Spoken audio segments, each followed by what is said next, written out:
Gentlemen, we're about to play the most dangerous game in the world. A game of chance and statistics. That game is...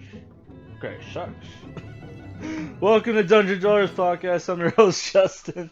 Today we're reviewing The Hunt for Red October. It's a 1990 thriller action movie, about 2 hours and 15 minutes. It's based off the Tom Clancy book, which came out 1984. It's part of the Jack Ryan novel series. So, forgive that little joke there at the beginning. Yeah, so, I don't know, I ordered some pizza. I'm like, man, I want to watch a movie. And I know I said I was gonna review Society, directed by Brian Yuzna. Which is funny, because one of the actors from Brian Yuzna movies is actually in this movie, and playing one of the Russians. He's like I forget his name, but he was the guy who was the bad guy in Wishmaster, also in Faust, that superhero horror movie. Yeah, so this is a Sean Connery movie, where he plays a Russian submarine captain, Marco Remius, who takes this new sub on its first voyage to do some new tests on it. It's a new submarine developed by the Russians, where it has a silent drive system, which most submarines run on diesel powered engines for the propellers. This new submarine is nuclear powered and has this caterpillar jet. It's called a caterpillar. It's like a jet engine, but for underwater, so it can it's super silent, right? And this submarine was designed to sorry, I dropped my mouse.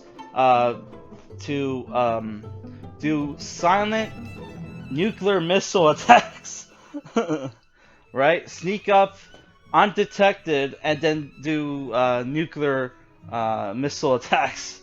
So the person who finds this out is Jack Ryan, who's a CIA analyst played by Alec Baldwin.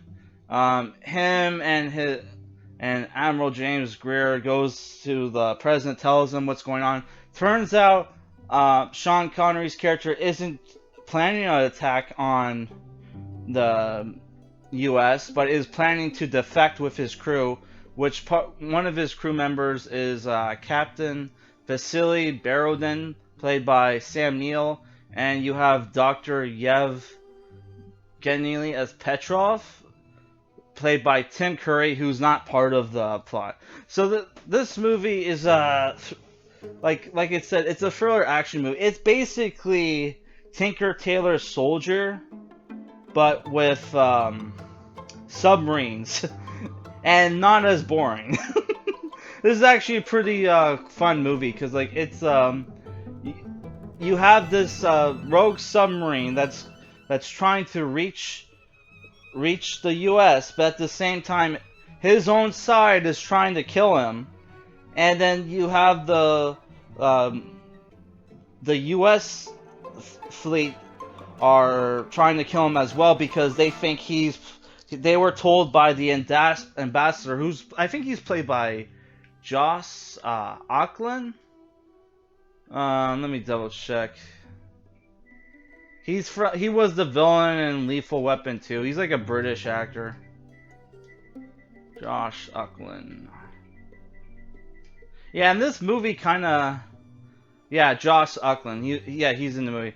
This movie, it's kind of funny, because it's it almost has Doctor Strangelove plot here, where they tell the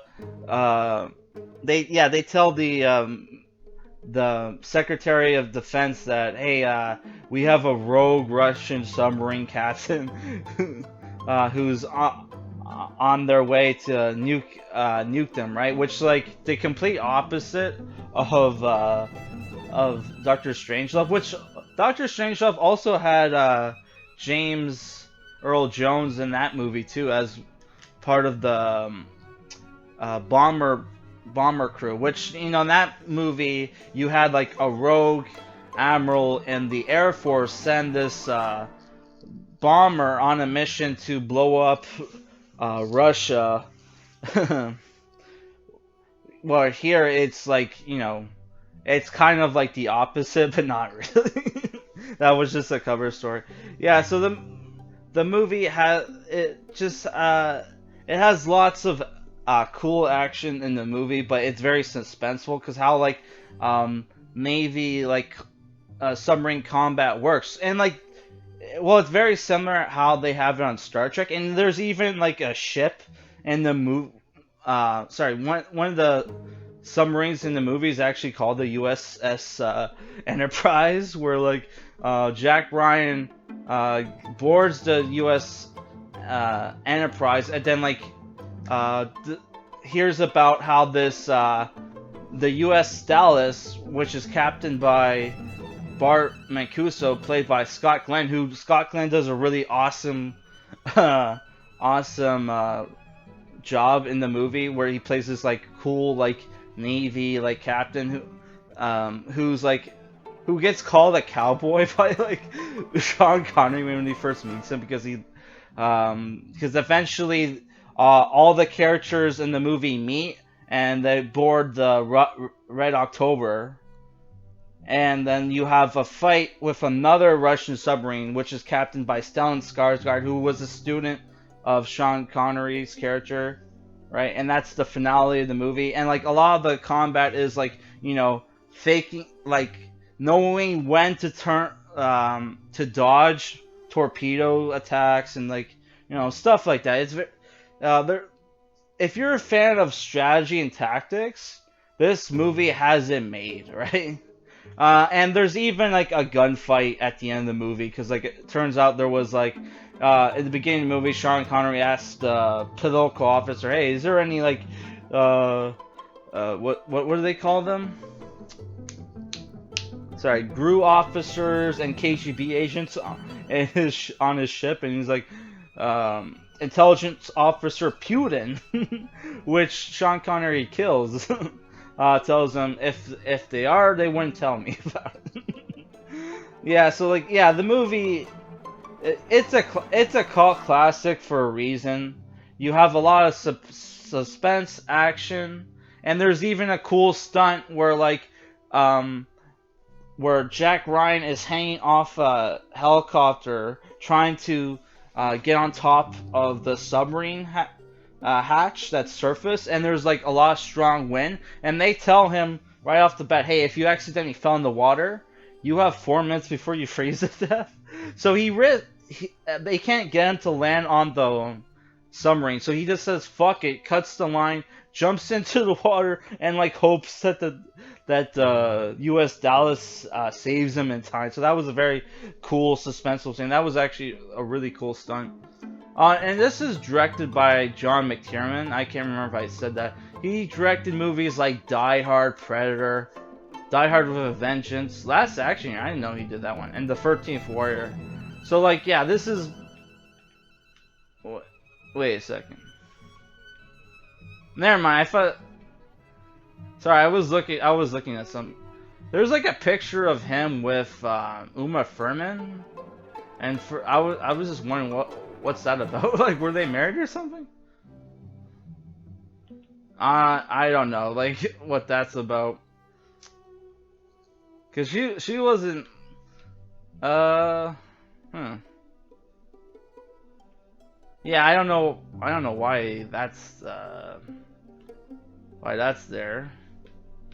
Is there some relation I don't know about? Who knows? Yeah. So the movie, if I were to give it a rating, man, it's an 8 out of 10. This movie was made by a legendary action director, John McTiernan, who's put out a lot of great movies. Die Hard, great movie. Predator, great movie. this great movie, Die Hard with Vengeance. Like, Last Action Hero, I never watched, so I don't know if that movie is a good movie. But yeah, like, I know there are people who love that movie.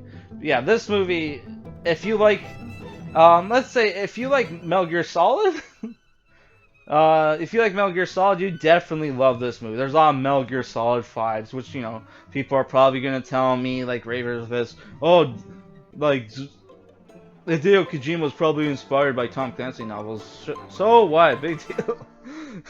Which I've been thinking about watching. Reading Tom Clancy novels. But the problem is the guy is dead, and they're still putting out books out in his name. And apparently, I was reading something up about how he died. Apparently, fucking Stephen King thinks he was like murdered or some shit, like it's some kind of conspiracy.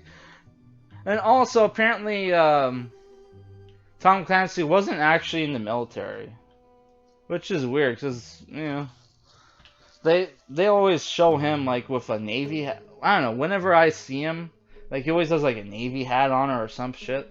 Like wasn't he in like The Simpsons and he had like a marine hat or two? I don't fucking know. Yeah, he was great on that episode of The Simpsons, by the way. Yeah, that's all I have to say for this movie. Check it out.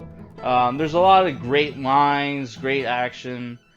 For a thriller, and it's, you know, it's like I said, it's Tinker Tailor Soldier American style, bitch. No, there's not a boring scene in this movie. Like, it was a 2 hour and 15-minute movie, and not once did I ever feel the time. That's how you know it's a great thriller. All right, guys, peace.